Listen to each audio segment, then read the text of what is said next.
তুমি যতবারই আল্লাহকে ডাকো তিনি তোমার ডাকে সাড়া দেন। তুমি যতবারই ভুল করো তিনি ক্ষমার দরজা খোলা রাখেন। তুমি যত একা হও না কেন তার রহমত তোমাকে জড়িয়ে রাখে। এই রহমতই আল্লাহর সবচেয়ে বড় গুণ, আর সেই গুণের নাম হল আল রহমান। আল রহমান অর্থ কি? আল রহমান মানে হল এমন এক করুণাময় যার দয়া সীমাহীন, অসীম এবং সর্বব্যাপী। এটি এমন এক দয়া যা শুধু মুসলমানদের জন্য নয়, বরং সমগ্র সৃষ্টি, মানুষ, পশু, পাখি, এমনকি অবিশ্বাসীদের জন্য সমানভাবে বর্ষিত হয়। আল্লাহ বলেন, আর আমার রহমত সমস্ত কিছুকে আবৃত করে রেখেছে। সূরা আরাফ। এইখান থেকে বোঝা যায় রহমত শুধু আল্লাহর গুণ নয়, বরং বান্দার মধ্যেও আল্লাহ এই রহমতের অংশ রেখেছেন। কোরআনে আল রহমান। কোরআনে আল রহমান অসংখ্যবার এসেছে। সবচেয়ে আলোচিত আয়াত হল, আর আল্লাহর রহমতের কারণে তুমি তাদের প্রতি কোমল হয়েছ। সূরা আলে ইমরান ১৫৯। এইখান থেকে বোঝা যায় রহমত শুধু আল্লাহর গুণ নয়, বরং বান্দার মধ্যেও আল্লাহ এই রহমতের অংশ রেখেছেন। আল রহমানের রহমতের ধরন। আল রহমানের রহমত দুই ধরনের।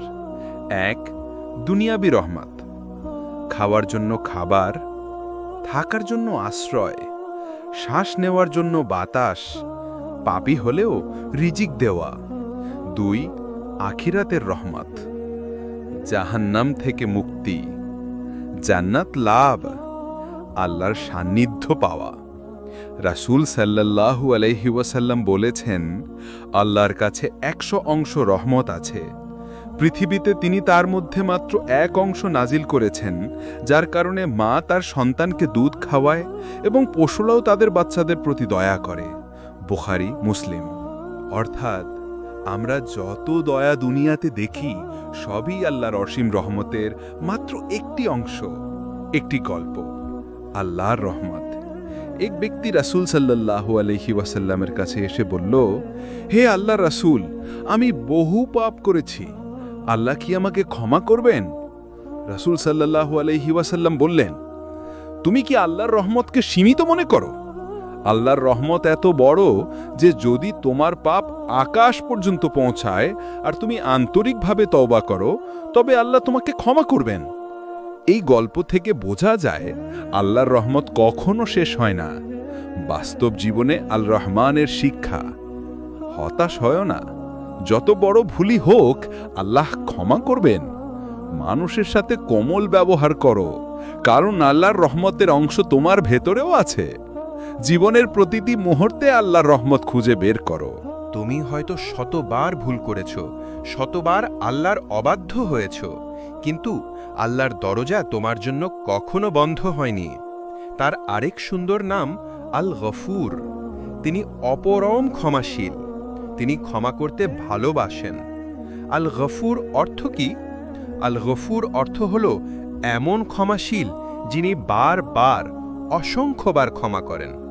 আল্লাহ শুধু একবার নয়, যতবারই বান্দা ফিরে আসে তিনি তাকে ক্ষমা করেন।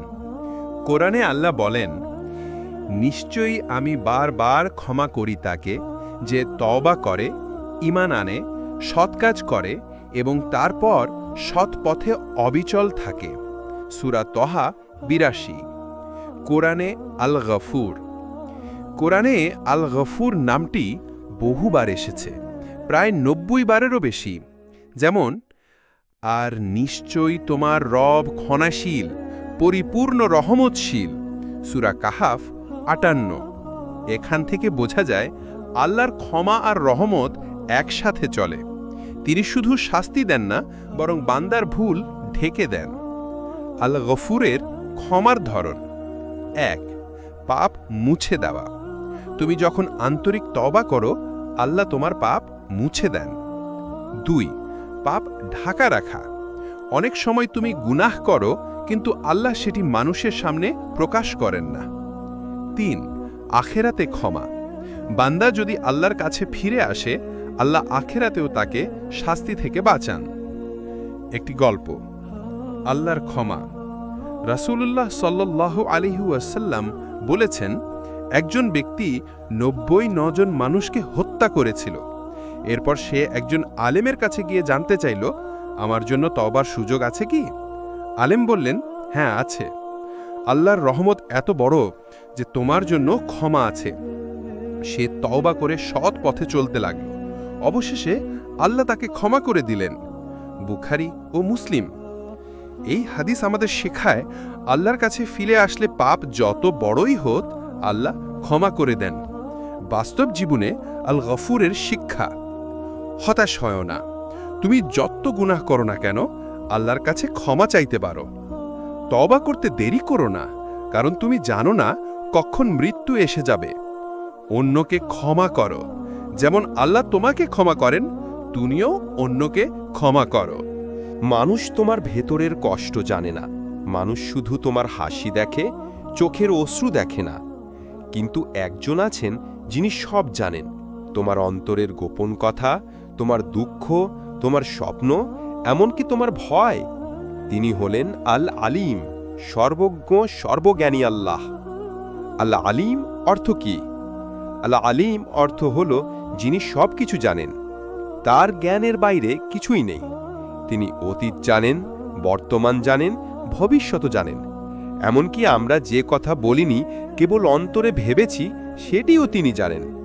কোরআনে বলা হয়েছে, নিশ্চয় আল্লাহ সব কিছুর জ্ঞান রাখেন। সূরা হুজুরাত ১৬। কোরআনে আল আলিম।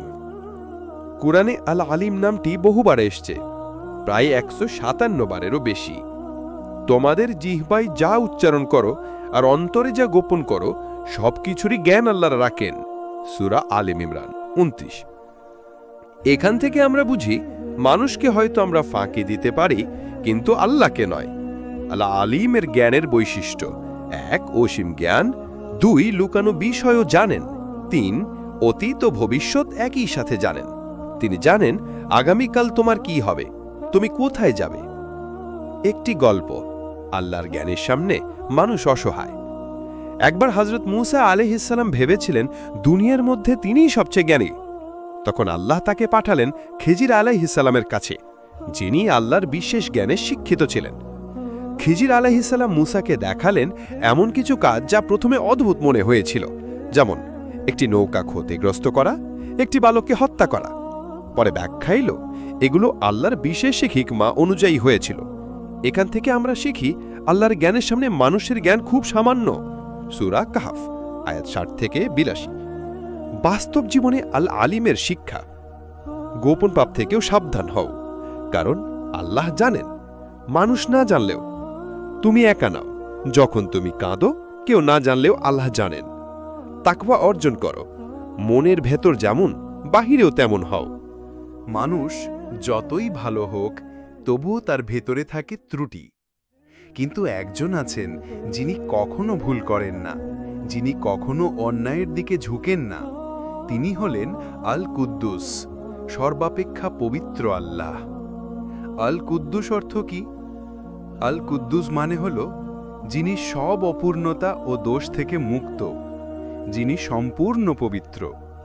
তিনি অন্যায় থেকে মুক্ত, ক্লান্তি থেকে মুক্ত, ঘুম বা ভুল থেকেও মুক্ত। তার গুণাবলী সর্বোচ্চ পরিমাণে পরিপূর্ণ। আল্লাহ বলেন, তিনি আল্লাহ, যিনি ছাড়া আর কোনো উপাস্য নেই। তিনি রাজাধিরাজ, পরম পবিত্র, শান্তির দাতা, নিরাপত্তার প্রদানকারী। সূরা হাশর ২৩ নম্বর আয়াত। কোরআনে আল কুদ্দুস আল্লাহ নিজেকে ২ বার আল কুদ্দুস বলে পরিচয় দিয়েছেন। ১ রাজাধিরাজ, পরম পবিত্র, সূরা হাশর ২৩ আয়াত। ২ তুমি ছাড়া আর কেউ উপাসনার যোগ্য নয়, তুমি পরম পবিত্র, সূরা জুমুয়া ১ আয়াত। এতে বোঝা যায় আল্লাহের এই নাম আমাদেরকে মনে করিয়ে দেয় তিনি সকল অপূর্ণতা থেকে মুক্ত। আল কুদ্দুসের মাহাত্ম্য: ত্রুটিমুক্ত সত্তা, মানুষের মতো তার কোনো দুর্বলতা নেই। শিরক থেকে মুক্ত, তার সাথে কাউকে তুলনা করা যায় না। পবিত্র গুণাবলী, তার প্রতিটি কাজ নিখুঁত, কোনো ভুল নেই। একটি গল্প। ফেরেশতাদের তাসবিহ: হাদিসে এসেছে, ফেরেশতারা দিনরাত আল্লাহের প্রশংসা করে এবং বলে, সুবহানাল্লাহি ওয়া বিহামদিহি সুবহানাল্লাহিল আযীম, অর্থাৎ আল্লাহ পবিত্র, আল্লাহ মহান। তারা কখনো ক্লান্ত হয় না, থামে না, কারণ আল্লাহ পরম পবিত্র আর তার প্রশংসা কখনো শেষ হয় না। শীষ জীবনে আল কুদ্দুসের শিক্ষা: তাসবিহ করো, প্রতিদিন বলো সুবহানাল্লাহ। এটি আমাদের অন্তরকে পরিশুদ্ধ করে। নিজেকে পরিশুদ্ধ করো। আল্লাহ যেমন পবিত্র, তেমনি আমরাও অন্তর ও কাজের পবিত্রতা বজায় রাখি। শিরক থেকে দূরে থাকো। আল্লাহের সাথে কাউকে শরিক করো না, কারণ তিনি একমাত্র পরম পবিত্র। মানুষ অনেক সময় তোমার কষ্টের কথা শুনতে চায় না, তোমার দুয়ার কথাগুলো উপেক্ষা করে, কিন্তু একজন আছেন যিনি সবসময় তোমার কথা শোনেন, এমনকি তোমার নীরব কান্নাও। তিনি হলেন আস-সামি, সর্বশ্রোতা আল্লাহ। আস-সামি অর্থ কি? আস-সামি মানে হল যিনি সব শোনেন। তিনি মানুষের প্রকাশ্য কথা শোনেন, অন্তরের কথা শোনেন, এমনকি তুমি শুধু মনে মনে যেটা বলছো সেটাও শোনেন। কুরআনে আল্লাহ বলেন, তুমি যদি উচ্চস্বরে কথা বলো বা গোপনে বলো, আল্লাহ সবই শোনেন। সূরা আল ইমরান ৩৮। কোরআনে আস-সামিয়ে, কোরআনে বহু জায়গায় আল্লাহ নিজেকে আস-সামিয়ে বলেছেন। নিশ্চয়ই আল্লাহ সবকিছু শোনেন ও জানেন। সূরা মুজাদিলা ১। একজন মহিলা রাসূলুল্লাহ সাল্লাল্লাহু আলাইহি ওয়াসাল্লামের কাছে এসে অভিযোগ করেছিলেন, তার স্বামী তাকে অন্যায়ভাবে ব্যবহার করছে। আল্লাহ সাথে সাথে তার কথা শুনলেন এবং আয়াত নাজিল করলেন। এ থেকে বোঝা যায় আমাদের ছোট্ট অভিযোগও আল্লাহর কাছে গোপন নয়। আর স্বামী এর মাহাত্ম্য, সকল শব্দ শোনেন। তুমি যেখানে থাকো না কেন, আল্লাহ তোমার কথা শুনছেন। নীরব দুয়াও শোনেন। তুমি জিহ্বায় উচ্চারণ না করলেও অন্তরে যা চাইছো তিনি শুনছেন। অন্যায়ের আর্তনাদ শোনেন। মাজলুম মানুষের দোয়া আল্লাহ সরাসরি শোনেন এবং কবুল করেন। একটি গল্প, জাকারিয়া আলাইহিসসালামের দোয়া। হযরত জাকারিয়া আলাইহি ওয়াসাল্লাম ছিলেন বৃদ্ধ বয়সে, সন্তানহীন। তিনি আল্লাহর কাছে চুপচাপ দোয়া করলেন, হে আমার রব, তুমি দোয়া কবুলকারী, আমাকে একটি সন্তান দাও। সূরা আলে ইমরান ৩৮। আল্লাহ সাথে সাথে তার দোয়া কবুল করলেন এবং তাকে ইয়াহিয়া আলাইহিস সালাম নামে সন্তান দান করলেন। এখান থেকে আমরা শিখি, যে দোয়া তুমি নীরবে করছো, আল্লাহ তাও শোনেন। বাস্তব জীবনে আস-সামিয়ের শিক্ষা: দোয়া কখনো বন্ধ করো না, কারণ আল্লাহ তোমার প্রতিটি কথা শুনছেন। শুধু আল্লাহকে বলো, মানুষের কাছে অভিযোগ না করে প্রথমে আল্লাহর কাছে বলো। অন্যায়ের আর্তনাদ করো। যদি তুমি কষ্টে থাকো, অন্যায় ভোগ করো, মনে রেখো আল্লাহ সামিয়ে, তিনি তোমার আরতি শুনছেন। মানুষ অনেক সময় তোমার ভালো কাজ গোপনে দেখেও না। তোমার কান্না আড়ালে হয়তো কারো চোখে পড়ে না, কিন্তু একজন আছেন যিনি তোমার প্রতিটি অশ্রু, প্রতিটি কাজ, প্রতিটি ইশারা দেখেন। তিনি হলেন আল বাসির, সর্বদ্রষ্টা আল্লাহ। আল বাসির অর্থ কি? আল বাসির মানে হল যিনি সব কিছু দেখেন। তিনি রাতের অন্ধকারে তোমার কান্না দেখেন, ভিড়ের মাঝে তোমার লুকানো নিঃশ্বাস দেখেন, এমনকি তোমার হৃদয়ের গোপন ইচ্ছাগুলোও জানেন। কোরআনে আল্লাহ বলেন, নিশ্চয়ই আল্লাহ তার বান্দাদের প্রতি সর্বদ্রষ্টা। সূরা গাফিরের ৪৪ নম্বর আয়াত। কোরআনে আল বাসির। আল্লাহ অসংখ্য আয়াতে বলেছেন যে তিনি সব দেখেন, যেমন তিনি তো সব কিছু দেখেন। সূরা হুজরাতের ১৮ নম্বর আয়াত। তোমরা যা করো আল্লাহ তা দেখেন। সূরা আল বাকারার ২৩৭ নম্বর আয়াত। আল বাসিরের মাহাত্ম্য: অদৃশ্য কিছু নেই, কোনো দেয়াল, কোনো অন্ধকার আল্লাহর দৃষ্টি আড়াল করতে পারে না। ভালো কাজ দেখা হয়। তুমি গোপনে দান করেছ, কাউকে সাহায্য করেছ, মানুষ না দেখলেও আল্লাহ দেখেছেন। অন্যায় অদৃশ্য নয়, কেউ যদি নির্জনে অন্যায় করে, আল্লাহ সেটিও দেখেন। একটি গল্প, হাজরা আলাইহিম এর ধৈর্য। যখন ইব্রাহিম আলাইহিম তার স্ত্রী হাজরা এবং শিশু ইসমাইলকে মরুভূমিতে রেখে গেলেন, তারা এক ফোঁটা পানিও পাননি। হাজরা 7 বার সাফা মারওয়া পাহাড়ের মাঝে দৌড়ালেন পানি খোঁজে। মানুষ তখন দেখছিল না, কিন্তু আল্লাহ সব দেখছিলেন, আর তারই ফল ছিল জমজম কূপের বিস্ময়কর উন্মেষ। এ থেকে আমরা বুঝতে পারি, তোমার ত্যাগ বা কষ্ট কখনোই বৃথা যায় না, কারণ আল্লাহ সর্বদ্রষ্টা। এবার আসুন বাস্তব জীবনে আল বাসিরের থেকে শিক্ষা। সতর্ক থেকো, তুমি যেখানে আছো আল্লাহ তোমাকে দেখছেন, তাই গোপন অন্যায় থেকো না। গোপন ইবাদত করো, মানুষ না দেখলেও আল্লাহ তোমার ইবাদত দেখছেন। অবমূল্যায়ন করো না, মানুষ যদি তোমার ভালো কাজ না দেখে চিন্তা করো না, আল্লাহ দেখছেন।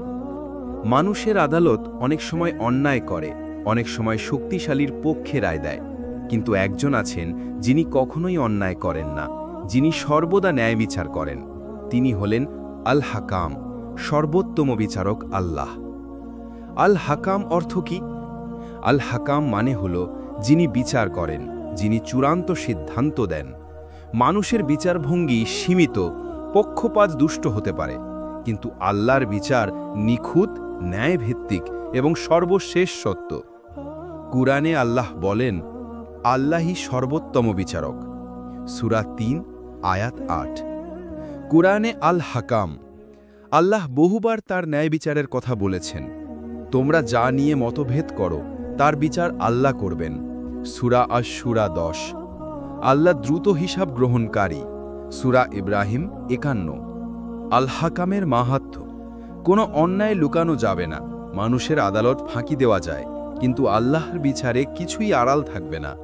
প্রতিটি কাজের হিসাব হবে, ছোট থেকে ছোট ভালো কিংবা মন্দ কাজও আল্লাহর আদালতে ধরা পড়বে। ন্যায় বিচারের প্রতিশ্রুতি, দুনিয়ায় যাদের উপর জুলুম হয়েছে, কিয়ামতের দিন আল্লাহ তাদের জন্য ন্যায় বিচার করবেন। একটি গল্প, রাসূলুল্লাহ সাল্লাল্লাহু আলাইহি ওয়াসাল্লামের হাদিস। রাসূলুল্লাহ সাল্লাল্লাহু আলাইহি ওয়াসাল্লাম বলেছেন, কিয়ামতের দিন আল্লাহ সকলকে একত্র করবেন এবং প্রত্যেককে তার কর্মের বিচার দেওয়া হবে, অন্যায়ের প্রতিশোধ নেওয়া হবে। এমনকি একটি শিংওয়ালা ছাগল যদি শিং ছাড়া ছাগলকে আঘাত করে তারও হিসাব হবে। সহিহ মুসলিম। এ থেকে বোঝা যায় যে আল্লাহর আদালতে ক্ষুদ্রতম অন্যায়ও অমার্জিত থাকবে না। বাস্তব জীবনে আল হাকামের শিক্ষা, অন্যায় করো না, কারণ হয়তো দুনিয়ায় পার পেয়ে যাবে, কিন্তু আখিরাতে আল্লাহর আদালত থেকে নয়। ধৈর্য ধরো, তুমি যদি জুলুমের শিকার হও, মনে রেখো আল্লাহ আল হাকাম, তিনি একদিন তোমার পক্ষে রায় দেবেন। ন্যায় প্রতিষ্ঠা করো, নিজের জীবনে ন্যায়ের চর্চা করো, কারণ আল্লাহ ন্যায়ের প্রিয়। মানুষ অনেক সময় ন্যায়পরায়ণ হওয়ার চেষ্টা করলেও আবেগ, স্বার্থ বা অজ্ঞতার কারণে ভুল করে ফেলে। কিন্তু একজন আছেন যিনি কখনই অন্যায় করেন না, যিনি পরিপূর্ণ ন্যায় প্রতিষ্ঠা করেন। তিনি হলেন আল আদল, পূর্ণ ন্যায়পরায়ণ আল্লাহ। আল আদল অর্থ কি? আল আদল মানে হল যিনি সর্বদা ন্যায় বিচার করেন, যিনি সমতা ও ভারসাম্য রক্ষা করেন। আল্লাহর প্রতিটি সিদ্ধান্ত ন্যায়সঙ্গত, সঠিক ও পূর্ণাঙ্গ। তিনি কখনোই কাউকে অবিচার করেন না। কোরআনে আল্লাহ বলেন, আল্লাহ কোনো অন্যায় করেন না, বরং মানুষই নিজেদের প্রতি অন্যায় করে। সূরা ইউনুস 44। কোরআনে আল্লাহ তার ন্যায় বিচার কথা বারবার স্মরণ করিয়ে দিয়েছেন। আল্লাহ ন্যায় বিচার ও সৎ কাজের নির্দেশ দেন। সূরা নাহল 90। আমার প্রতিশ্রুতি সত্য, আমি কখনো অন্যায় করি না। সূরা কাফ 29। আল আদল এর মাহাত্ম্য, পূর্ণ ন্যায় বিচার। আল্লাহর কাছে কারো বংশ, সম্পদ, ক্ষমতা কোনো কাজে আসবে না, শুধু আমলই বিচার্য হবে। প্রতিটি আমলের ওজন, ছোট একটি হাসি, সামান্য একটি সাহায্য অথবা সামান্য একটি কষ্ট, সবই আল্লাহর কাছে ওজন করা হবে। অন্যায় থেকে মুক্ত। দুনিয়ার আদালত অন্যায় করতে পারে, কিন্তু আল্লাহর আদালত কখনোই না। একটি গল্প, ন্যায়পরায়ণ খেলাফত। ওমর ইবনুল্লাহ খাত্তাব রাদিয়াল্লাহু আনহু ছিলেন ন্যায়পরায়ণতার প্রতীক। একবার তার নিজের ছেলে মদ পান করার অপরাধে ধরা পড়ল। তিনি তার ছেলেকেও সেই একই শাস্তি দিলেন যা অন্য মুসলমানদের দেওয়া হতো। মানুষ অবাক হয়ে বলল, হে আমিরুল মোমিনিন, আপনি তো খলিফা, চাইলে ছেলেকে ক্ষমা করে দিতে পারতেন। তিনি উত্তর দিলেন, আমি চাই না মানুষ বলুক ওমরের ছেলে আইন ভাঙলেও শাস্তি পায় না। এটাই আল্লাহর আল আদল নামের প্রতিফলন, যা ওমর রাদিয়াল্লাহু আনহু তার জীবনে ধারণ করেছিলেন। সততা, ন্যায় বিচার ও সৎ চরিত্র সেই সব আমল যা আল্লাহর কাছে চিত্র নাকি। তুমি যতই গুনাহ করো, যতবারই আল্লাহর কাছে ফিরে যাও, তিনি কখনো বিরক্ত হন না, বরং তিনি আরও বেশি ভালোবাসা ও বান দিয়ে তোমাকে ঢেকে দেন। কারণ তিনি আল করিম, পরম দয়ালু, মহান দাতা। আল করিম অর্থ কি? আল করিম মানে হল যিনি অপরিসীম দাতা, যিনি সীমাহীন উদারতায় মানুষকে দেন। তিনি এমন দাতা যিনি কাউকে ফিরিয়ে দেন না, এমনকি গুনাহগার বান্দাকেও না। কুরআনে আল্লাহ বলেন, হে মানুষ, তোমার প্রতিপালক মহান দাতা আল করিম, এর প্রতি তোমাকে প্রতারিত করল কে? সূরা ইনফিতার। কুরআনে আল করিম। আল্লাহ কুরআনে তার করিম সত্তার পরিচয় দিয়েছেন। আল্লাহ মহান দাতা, অসীম করুণাময়। সূরা নিসা 64। যদি তোমরা কৃতজ্ঞ হও, আমি অবশ্যই তোমাদের আরও বেশি দেব। সূরা ইব্রাহিম 7। আল করিম এর মাহাত্ম্য, সীমাহীন দান। আল্লাহ দান করতে থাকেন যদি বান্দা তার অবাধ্য হয়। গুনাহ ক্ষমা, বান্দা যখন তাওবা করে আল্লাহ তার দয়ার দরজা খুলে দেন। চিরস্থায়ী পুরস্কার, দুনিয়ার দানের তুলনায় আল্লাহর দেওয়া জান্নাত হল অসীম দান। একটি গল্প। রাসূলুল্লাহ সাল্লাল্লাহু আলাইহি ওয়াসাল্লামের কাছে আসা এক বেদুইন রাসূলুল্লাহ সাল্লাল্লাহু আলাইহি ওয়াসাল্লামের কাছে এসে বলল, হে মুহাম্মদ সাল্লাল্লাহু আলাইহি ওয়াসাল্লাম, আল্লাহ যদি আমাদের ভুল ক্ষমা না করেন তবে আমরা ধ্বংস হয়ে যাব। রাসূলুল্লাহ সাল্লাল্লাহু আলাইহি ওয়াসাল্লাম হেসে বললেন, তুমি এমন এক প্রভুর কাছে দোয়া করছো যিনি আল করিম, তিনি কখনো বান্দাকে নিরাশ করেন না। এ থেকেই বোঝা যায় আল্লাহর করিম সত্তা হল বান্দার জন্য আশা ও ক্ষমার উৎস। 7. জীবনে আল করিমের শিক্ষা। আল্লাহর কাছ থেকে বড় কিছু চাওয়া, কারণ তিনি মহান দাতা, বড় কিছু চাওয়াই তার মহিমার প্রতিফলন। কৃতজ্ঞ হও। প্রতিটি শ্বাস প্রশ্বাস, প্রতিটি রিজিক সবই আল্লাহর দান। মানুষের প্রতি উদার হও। আল্লাহ যেমন উদার, তুমিও মানুষের প্রতি দানশীল হও। শেষ অনুপ্রেরণা। যখন তুমি মনে করবে আমি গুনাহগার, আল্লাহ আমাকে হয়তো আর ক্ষমা করবেন না, তখন মনে রেখো, হে আল্লাহ, তুমি আল করিম, আমি তোমার দয়ার ভিখারি, তুমি ছাড়া আমার আর কোনো আশ্রয় নেই। এই বিশাল দুনিয়ায় আমরা অনেক সময় নিজেকে অসহায় মনে করি। মনে হয় কেউ নেই আমাদের রক্ষা করার জন্য। কিন্তু মনে রেখো, একজন আছেন যিনি সর্বদা তোমাকে পাহারা দেন, প্রতিটি ক্ষুদ্রতম ব্যাপারও সংরক্ষণ করেন। তিনি হলেন আল হাফিজ, সংরক্ষণকারী ও রক্ষাকারী আল্লাহ। আল হাফিজ অর্থ কি? আল হাফিজ মানে হল যিনি সব কিছু সংরক্ষণ করেন, সব কিছু রক্ষা করেন। আল্লাহ আমাদের দেহ, আমাদের আত্মা, আমাদের আমল, সব কিছুর রক্ষক। তিনি আসমান জমিনকে ধারণ করে রেখেছেন তাঁর ইচ্ছায়। কুরআনে আল্লাহ বলেন, আল্লাহ আসমান ও জমিনকে ধারণ করে রেখেছেন যাতে তারা ধ্বংস হয়ে না যায়। সূরা ফাতির 41 আয়াত। কুরআনে আল হাফিজ। আল্লাহ কুরআনে বারবার আমাদের স্মরণ করিয়ে দেন তিনি সর্বদা আমাদের পাহারাদার। নিশ্চয়ই আমার পালনকর্তা সবকিছুর উপর সংরক্ষণকারী। সূরা হুদ 57 আয়াত। তোমাদের উপর প্রেরিত রয়েছে পাহারাদার ফেরেশতা। সূরা ইনফিতার 10 থেকে 11 আয়াত। আল হাফিজ এর মাহাত্ম্য। আমাদের জীবন রক্ষা। প্রতিদিন অসংখ্য বিপদ থেকে আল্লাহ আমাদের বাঁচান, যা আমরা টেরই পাই না। আমল সংরক্ষণ। আমাদের প্রতিটি কাজ ফেরেশতারা লিখে রাখছে, যা আল্লাহর হেফাজতে সংরক্ষিত থাকবে। আসমান জমিনের ভারসাম্য, সূর্য চাঁদ তারা সব কিছু টিকে আছে, কারণ আল্লাহ তা সংরক্ষণ করছেন। একটি গল্প, হযরত ইউসুফ আলাইহিসসালামের জীবন। হযরত ইউসুফ আলাইহিসসালাম ছোটবেলায় ভাইদের ষড়যন্ত্রের শিকার হয়ে কূপে ফেলে দেওয়া হয়েছিলেন, কিন্তু আল্লাহ তাকে হেফাজত করলেন। দাসত্ব, কারাগার, সব কিছুর পরও আল্লাহ তাকে মিশরের মন্ত্রী বানালেন। এটাই আল হাফিজের শিক্ষা। মানুষ যদি তোমাকে ধ্বংস করার চেষ্টা করে, আল্লাহ চাইলে তোমাকে রক্ষা করবেন এবং সম্মানিত করবেন। বাস্তব জীবনে আল হাফিজ এর শিক্ষা। আল্লাহর ওপর ভরসা করো। বিপদের সময় বলো, হাসবিয়াল্লাহু ওয়া নি'মাল হাফিজ। আল্লাহই আমার জন্য যথেষ্ট, তিনি শ্রেষ্ঠ রক্ষক। গুনাহ থেকে বাঁচো। মনে রেখো, তোমার প্রতিটি কাজ সংরক্ষিত হচ্ছে। আল্লাহর হেফাজত চাও। দোয়া করো যেন আল্লাহ তোমার ঈমান, পরিবার ও সম্পদকে রক্ষা করেন।